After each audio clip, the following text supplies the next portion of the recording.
I have this theory about Wexford and the Kilkenny dynamic over the last number of years.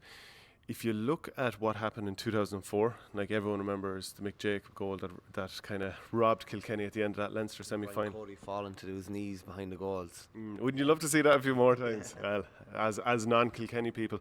Well, then again, you're Offaly, so now you just lick their arses, don't you? But the following year, after 20 minutes, Wexford went 1-7 to 3 points ahead of Kilkenny, and it was that famous Owen Quigley score. Remember the one where he controlled it from midfield and doubled it over? Arguably the greatest GA point of all time. One of the greats, Yeah. So at that point, if Wexford had to hold on in that game, now they ended up losing by 3 points, could that have completely changed what happened ever since? Kilkenny's dominance and all that, because Galway scored 5 goals against Kilkenny in the All-Ireland semi-final and knocked them out. So Kilkenny for 2 years in a row didn't win the All-Ireland. If they had also not won Leinster, the pressure that ended up being on Cody at the end of that year, internally there was a bit of disquiet. If he hadn't have won Leinster, there is a chance he might have either left the job or been taken out of it. Yeah, possibly, I suppose. Yeah, I hadn't really thought about it like that, but I think Wexford's success rate against Cody teams before Davy came along, I think Donegal Boyle is a piece in the Independent on this tomorrow, I think it was something like 9%, which is phenomenal, really. When you look at the percentages, the win rates they have now, I think Donegal has it as 58% since Davy came. But yeah, interestingly, looking back on that, yeah, people said the same about if they didn't win the 2000 All Ireland. Maybe he would have been out the door if they hadn't won the 2000 All Ireland as well, because it would have been 2 All Ireland final defeats in a row for him and 3 in a row for Kilkenny. Yeah. But just be brave men, be brave men. As John Milan said to me one time, he said, "Be brave men trying to throw him as far P45." But think about it. After that game, so Kilkenny won that game in 2005 by 3 points. The following year, Kilkenny won by 8 points. Then this is where the dominance begins, and I'm going to tie it back to Mick Dempsey and the way he turned them into a Gaelic football team who play hurling. They won the following years by 15 points, 10 points, 19 points, 11 points, 24 points. And it's only since Davy come in, Wexford have won 2 of the last 3, and they've all been by a score. So the parity is back there again. The dynamic is no longer you're our underlings in Leinster. But I just think it probably took them 15 years, 12 years or something like that to get over the beatings they got. So Mick Dempsey, huge part of that, because he's got that background in Gaelic football, Carlow IT, sports science, if I can just kind of broadly call it that.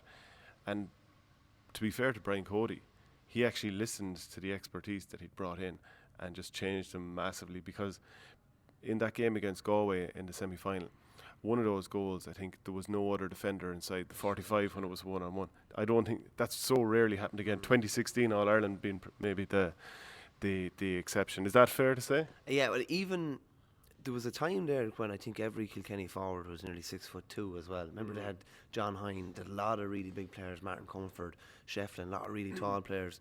They kind of went for nearly more mobility after when Dempsey came in, because he knew that they needed particularly wing forwards and midfields that were going to be able to get up and down and give an awful lot of cover for the defence. But I do think it's interesting. I'd often say after the Walsh Cup or whatever, it doesn't matter. But I think Davy has always placed great stock on if we have every time, particularly we play Kilkenny, we're going to try and lay down a marker. And invariably, if they've beaten them in pre-season and league, they've gone on to be able to beat them in championship. So that would have been the case in 17 when they went down and first win in Nolan Park in a long time, and then they beat them down in Wexford Park. It was the first time they beat them in championship in quite a while too. Then in 18 they were beaten by Kilkenny fairly comprehensively in the league semi-final. I think Kilkenny went on and beat them in the Leinster Championship then that year. Narrowly. And then last year, I can't actually remember the league result or if they played in the league last year, but they played obviously in the Leinster Championship and drew, and then Wexford beat them in the Leinster final. So I think regardless of what competition, he's always placed great stock on that game in particular. Yeah, without doubt. And it just kind of says it all that Wexford won minor and Leinster finals against Kilkenny last year. So that I do feel that whole thing of feeling like you are the underdog is probably gone. The idea, it would have been this real sort of positive rivalry whereby they both get on great with each other. But I'd be interested to see if they get on as great with each other now, from the Kilkenny point of view, now that they've had a couple of losses to them, because that does change the dynamic. Yeah, it's all kind of fun and games, and kind of Cody can have a laugh, when if Wexford he can, shake Davy's hand or whoever when they beat them for the first time. Yeah. But there's no smiling when you get beaten a second time or a third time again. I know Davy's always placed, like I'd say Davy idolises Cody from everything he's ever said about him. And even after last year's or Leinster final, he said that Kilkenny have adapted and kind of used different nuanced kind of tactics way more than he said. They've come on something shocking, tactics, this kind of thing. And Cody has realised that to beat some of Davy's teams as well, to what they did to them down in Wexford Park in 17, that he's had to change, and Kilkenny have changed. And even we've seen in this league already, Kilkenny halfbacks pushing a good bit further forward, and their halfbacks getting 2 points apiece in their first game against Dublin. So I think Cody is cute enough as well that he'll take some things from other teams that have worked against them as well and use them for their own benefit. JJ Doyle, who was selector under Davy Fitz in 2017, that landmark win for Wexford in the Leinster Championship. Remember, that was the day when Davy was in that custom-made booth. Oh, that was hilarious. I remember him coming out at the end of the game and going, woohoo! I think it was, you couldn't see in, but he could see out. It was tinted, wasn't it? Yeah, there was a few of them in there. Jesus, that is so GA to go for that. But JJ Doyle was asked afterwards about what Kilkenny were going to do. And Sean Murphy had been so instrumental, I think, probably in the league game, had 27 touches or something ridiculous like this. So he was sweeper at the time. And Wexford said they knew that Kilkenny would go 7-on-7 up front and press them. So like this, Cody's obviously as tactically astute as anyone, and it certainly listens to the people around him. I'm impressed with the way Wexford, as poor as they were against Clare, and the wind changes every game. I was even watching back Armagh Kildare from the weekend, and Armagh got ahead in the first half with the wind, and they were able to defend it in the second half. And that's what Wexford struggled to do in their game against Clare. Like, I don't know if you can ever judge teams fully on games in the wind. They managed the situation poorly, but what does it mean in terms of the summer?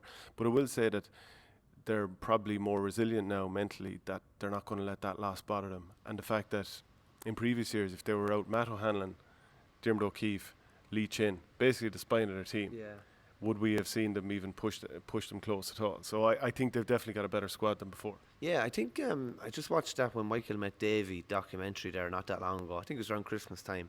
They played Tip that day in the league. Remember, they were missing, I think they were missing 8 or 9 kind of, not regulars, but they were missing 8 or 9 lads that would have been there or thereabouts. And they were able to pull off an unbelievable win. They don't need to have everybody to win some of these, particularly league games now as well, which is good. They could have beaten Clare without their 3 best players, realistically. Now they're going to have the 3 of them back to some extent this weekend. They all took part in a challenge game against Waterford. There was opening some dressing rooms in Ferns at the weekend, so they'll all be back in some capacity. Neither of the 3 will probably start, but they'll try and be in the game, I'd say, when they're bringing them on with 15 or 20 minutes to go. But they kind of have developed a bit more depth already. Yeah, Joe O'Connor looks good in cornerback. Yeah, and he was raw enough coming on the All-Ireland semi-final last year. He's the one that Sheedy knocked over at the end of the match. Remember that? And that met him lovely. Yeah, I met him absolutely perfect. Yeah, in fairness. But that would have been a fair baptism fire for him, and even Aidan Rochford up in the forward line as well. So it is important to get kind of new lads in. They do. The big thing with Wexford is depth. They just need to be able to bring on 5 lads in a Leinster final, All-Ireland quarter-final, semi-final that are going to hold their own and make an impact. And also they need to settle on a free taker. Jack O'Connor's been taking a lot of them this year. He wouldn't have been probably my first choice, or someone who would have seemed really obvious to take them. But definitely not for me, anyway, because this is a left-sided free taker. Yeah, he takes him, hits him across his own body. But like, I suppose Lee Chin will probably take over when he comes back.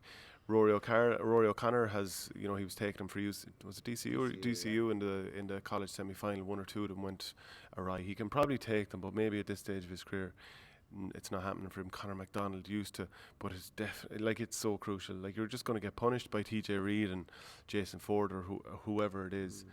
So that's a big thing for them to nail down. Question marks on Chin's kind of style, but like. Well, it's whatever it is. He's gotten more. He's definitely more comprehensive these days. Our scores far more. Like the day, it was probably unfair to judge the day in Salt Hill, which was just an awful day, and his striking was poor that day. But he hardly missed a free. for the rest of the championship. I watched the tip game back in the semi-final recently. He put over that monster of a free just outside there. I think it was from his own 45 as well. Well, whether he put it over or not is Brian Hogan caught it and it was given as a point. But his free taking improved no end, and you were kind of thinking as that match went on, when they got a free, it's just going to be a point, like, which you should be thinking every time your free taker steps up. Kilkenny hammered Carlow 321 to 9 points before that, despite having 14 men for probably not far off 2/3 of the game. Beat Dublin out the gate as well. This is impressive stuff for a team that were without the Ballyhale lads. Well, I know the Tullaroan lads shouldn't have been there either, but young Tommy Walsh came back quickly. But very impressive for them, considering they're a bit short-handed. Definitely, and according to Joey Holden, who was up at an Avonmore gig yesterday, none of the Ballyhale boys or Tullaroan lads would feature this weekend either. That's what he said anyway. I'd be surprised if there wasn't one or two of them, to be honest with you, just because no more than Davy thinks it's a big game. I think Cody thinks it's always a big game now when they play them, and they wouldn't want to give them any advantage. I wonder, is it that big though, considering both teams will probably get through to the knockouts either way? I think it's gone to the stage that since Davy came in, that I think Walsh Cup not so much, but when they play each other in league, I think it does matter. But it will probably be Kilkenny maybe without some of their big guns against Wexford without some of their big guns. So it'll be still a fair test for whoever is there, and I think both managers will definitely want to get one over on the other. It's definitely an audition. Quickly talk about Westmeath and Cork this weekend. It's going to be a tough test for Shane O'Brien, who's taken over from being coach to manager this year. He was coach under Joe Quaid last year. And I did an interview with Joe Quaid talking about the Westmeath situation, which you can find on the playlist there. But 140 to 20 points was the score when they met in the All-Ireland preliminary quarter-final last year. You would imagine that Cork won't be as dominant in this game. Now, they should still win it. It's in Mullingar. But the reason it shouldn't be as dominant is because it's not going to be a hot summer day where they're flying around the pitch. They're probably going to be a bit short-handed because of those guys with UCC. But it's very hard to see Westmeath getting anything out of this. Yeah, it's definitely not going to be like it was in Páirc Uí Chaoimh tonight against Tipperary, where it was like a carpet and it was absolutely ideal for hurling. Plus, I'd imagine there'd be no Dara Fitzgibbon, no Mark Coleman, no Robert Downey, no Shane Kingston, no Robbie O'Flynn. So they're probably missing the guts of half their team, I'd say. But it'll give chances for other lads. Maybe you'll see Owen Cadigan back. They're still going to have Patrick Horgan, Alan Cadigan, Seamus Harnedy in the forward line. Conor Lahan. Yeah, they'll put up a big score. It's a tough group for Westmeath. Very tough to see anything. The Waterford game was the only game where I thought, they might go okay here, or might target that game, and that was like the Carlow Kilkenny game in the Leinster Championship last year. It was over quite early, and they did okay thereafter.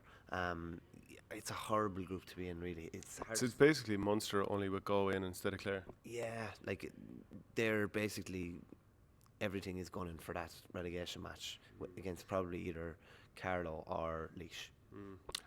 Speaking of Carlow, they're against Dublin this weekend, and Dublin's results so far, as I said, hammered by Kilkenny 321 to 18, beat Laois, and it's funny, second competitive game of the year, and it felt like a big game for Dublin. It was 418 to 217 over Laois, so that steadies the ship somewhat. Whereas from Carlow's point of view, they've conceded heavily so far. They've conceded 448 in 2 games, and they've only put up 23 themselves.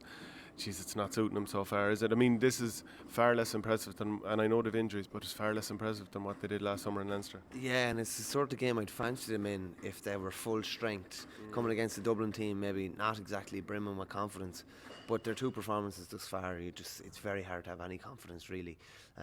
Funnily enough, in the Carlow team that played the Fitzgibbon last night, the IT Carlow team, there was only one Carlow player, which is unusual because they would have had a couple more down through the years, but Chris Nolan was the only one. But to be fair, he was one of their best ones as well. So and he's going to have a fair bit of traffic if he's going to be playing again this weekend, and probably out drowning the sorrows last night. So it's kind of hard to make a case for Carlow in that respect, really. And then there's plenty of other big fixtures at the weekend. We're going to talk about your native Offaly as well. Limerick, Waterford, Galway, Tipperary, Clare, Laois for sure to be talking about. But we'll go with Galway Tip. And I wonder who's this game more important to, because Galway won their first game against Westmeath, were beaten soundly by Limerick. Tipperary lost their first game against Limerick, having been miles ahead, but a more experimental team, and then lost against Cork. Who do you think this is more important for? Yeah, it's fairly important for both of them, but it's probably more important for Galway because Tipperary have showed a fair few glimpses of what they can do in their first two games, particularly with not operating off a skeleton squad, but not without a lot of the lads that they would their frontliners. Or intentionally going for young lads to try and expose them to this. Yeah, exactly. Whereas Galway have introduced a couple of lads, but there's been a lot of experience there as well. The majority of the lads that you expect to see there have been there. Fintan Burke will probably play this weekend as well. Maybe one or two more of the Thomas's lads as well. But they were kind of ran off the pitch against Limerick. Like I was very surprised with how poor they were that day. I'd imagine there'd be a bit of a bounce. They've had 2 weeks now. I believe Joe Canning's finger or hand injury it's not major at all, and he'll be playing this weekend as well. There's a fair bit on, not to say there's a fair bit on the line for two of them, but Tip wouldn't like to lose 3 games in a row. Losing one and having a big lead and then losing it, okay, that's forgivable. Playing an exhibition game against Cork and being outgunned is probably unforgivable as well. Been beaten 3 games in a row, I don't think they'll want that. So it's only a league game.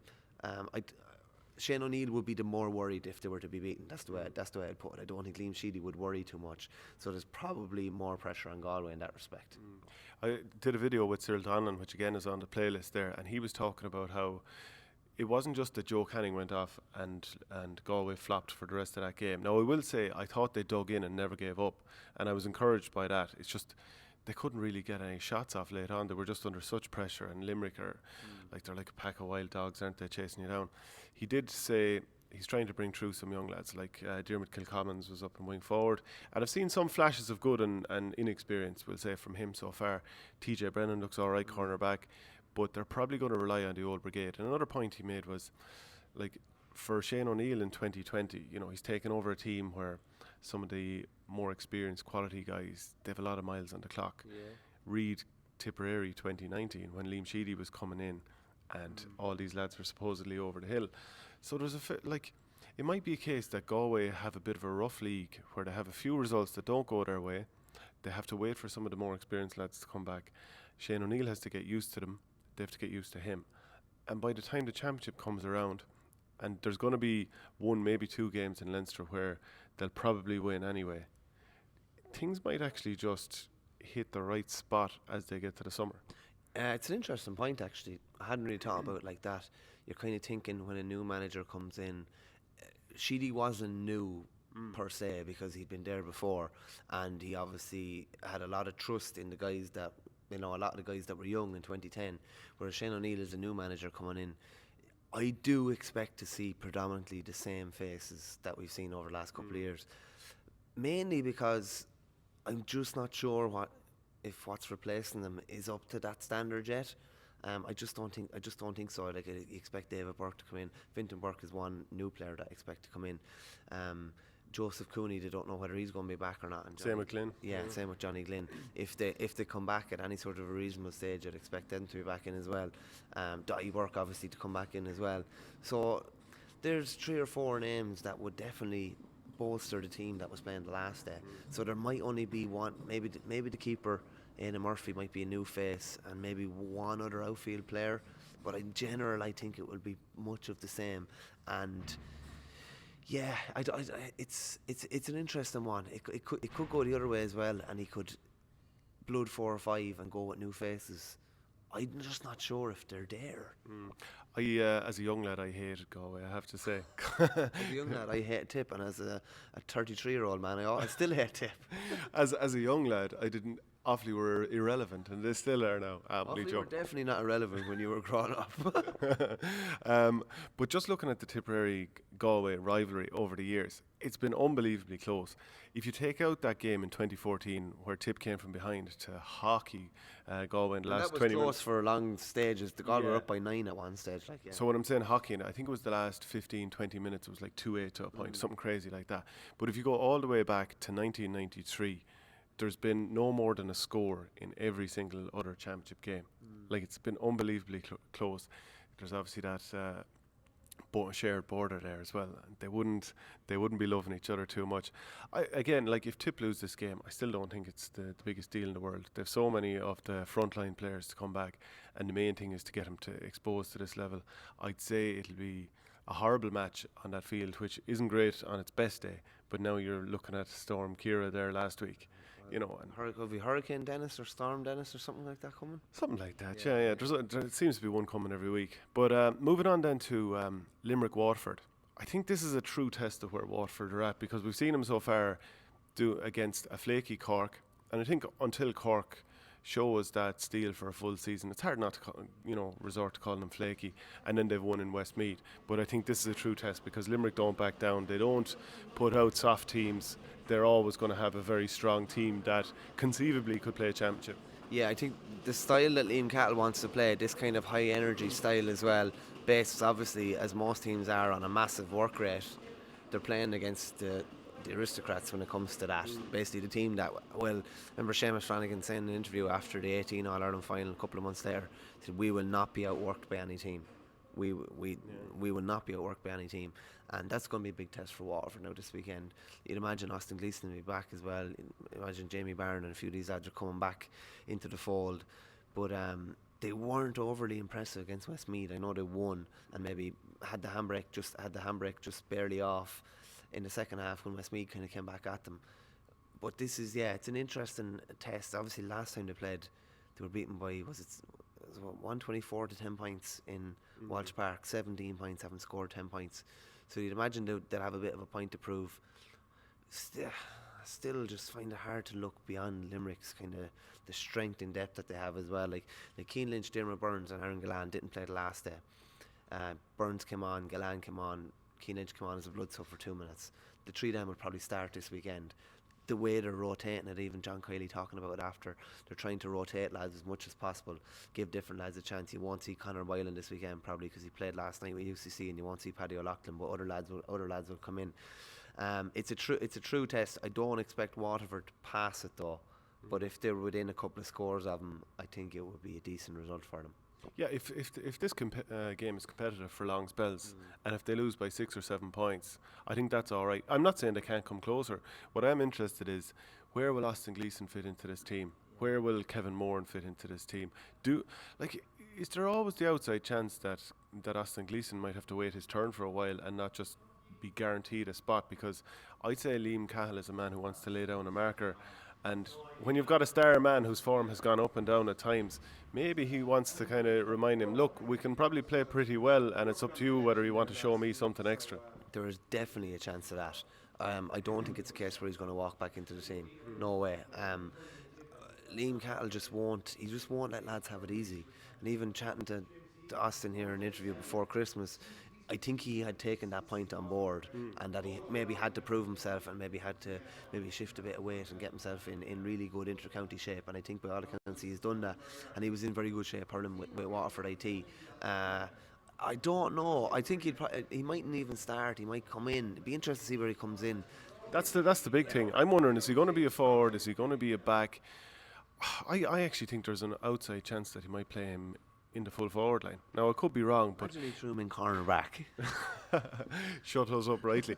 But if you put him in full forward and you left him there for a season, is there a chance he could become a Seamus Callan, Joe Canning-esque type figure in there?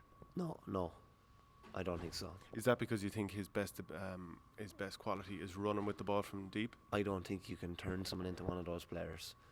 Callan has been playing either 11 or 14 or 13 or 15 nearly all his life. Same with Canning. It's a different approach. Austin Gleeson would be, if the goals are down here, he'd be always taking on the ball that way. Canning or Callan would usually be taking on the ball. They'd be receiving the ball with their back to the goals, and it's different. It's more of a wristy kind of a thing. I don't expect to see him in the full forward line. Being honest with you. Is there not a possibility of a needs must to try it out? I'm not saying it will work for sure, but because he was put in the forward line previously because they lacked forwards. Every team ideally wants that target man inside who's an absolute goal threat at all times, and he would be. And I'm not saying he could perfect that sure back to goal threat. Yeah, but I'm kind of agreeing with you in a way. I'm not sure he could be that goal threat where he's able to turn and go at you, or sort of have the nuance to let a ball sort of half come around him, turn and be ready to strike straight away. Poacher's ability to get a goal, like Callan is just in there and getting little flicks here and there. Do you know what I mean? I don't know if he has that ability. But then for the flip side is, who do Waterford have to be that goal threat, and are they going to have to try and turn someone into it? And if his form has been up and down a little bit out the field, and we know he's capable of absolute magic, is it worth trying for a couple of league games? The danger is if you try it, then you get to the end of the league and you still don't have a set down position for him if it doesn't go well. So Cursed by versatility. kind of, yeah. So it's an awkward one. I don't know where I'd play him, to be honest with you, or where I think he'd play. If they wanted to guarantee that he's going to be on ball the whole time, you could play him in the half back line, because there's going to be puckouts raining down top of him, and he's going to be on a lot of ball because it's the busiest line of the field. I don't want to take Callum Lyons out there. I don't want to take Dara Fives out there. And Irla Daly has started very well there. Is Kevin Moran going to be a wing back? Yeah, no, I don't disagree with you. Wherever he's decided Kevin Moran is going to play, Austin Gleeson won't be playing on the same line of the pitch as him, unless the two of them are in midfield. Let's look. Have Jamie Barron to play midfield as well then. So you're trying to tell me they have an embarrassment of riches? They're not bad. They shouldn't be. When you put it all together, if they're properly organised and fit, they shouldn't be bad at all. It's just that goal threat that you'd be worried about. So maybe there is method to what you're saying, playing them inside in 14. I'm just not sure if it'll happen though. Clare against Laois. When these teams met in the All Ireland qualifiers in 2016, Clare won by 35 points. But Laois have come a long way since. 2016. Yeah. Yeah, and they'd been competitive for a couple of years before that. Yeah, but they'd lost every league game coming into this, and I think they were just on the floor. Yeah, I think Clare scored a stupid amount of points that year, did they? Oh, ridiculous. And Cara Healy was to man-mark Tony Kelly in the game, went off, dislocated shoulder in the first half.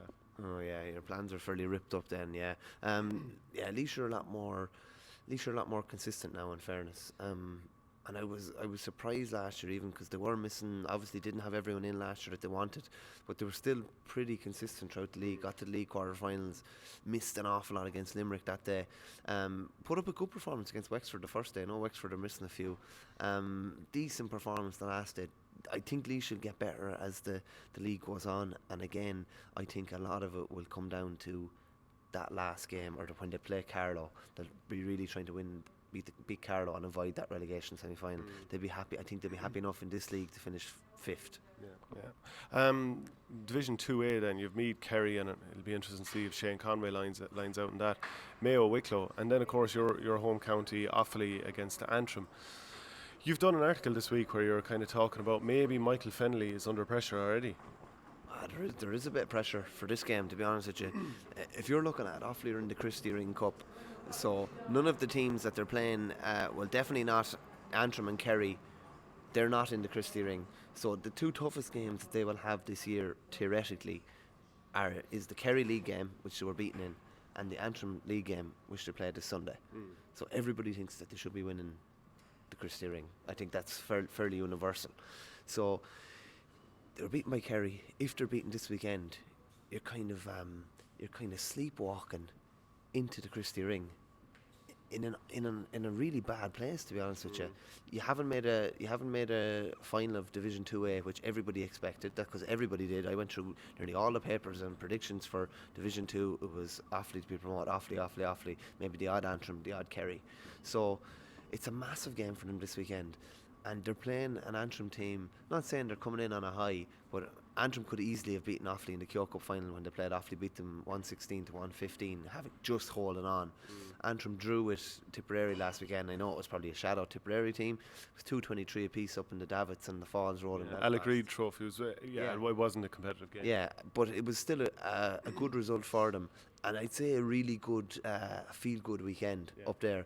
I know I was chatting to Darren Gleeson and he talked about Galefast up in the northern counties, and particularly around Belfast, to increase participation in the GA. And he just said it's working really well. And even if you see the picture with Shamie Callan on the pitch after, there's obviously a fair thirst for it there. So there's probably a bit of a feel-good factor. If they get a result this weekend, realistically Antrim will be in the Division 2A final, and Offaly will be left in the wilderness. So it's a big game, in fairness now. And Offaly faded out totally against Kerry, against the Breeze, didn't score for the last 26 minutes.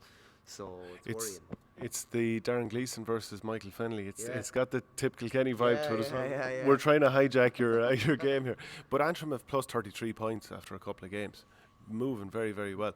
Do you, like, even at this point, do you think Offaly should be getting promoted up to 2A? And I know they've won one and lost one, but are your expectations, kind of unchanged from the outset of the season? You need to be getting promoted here.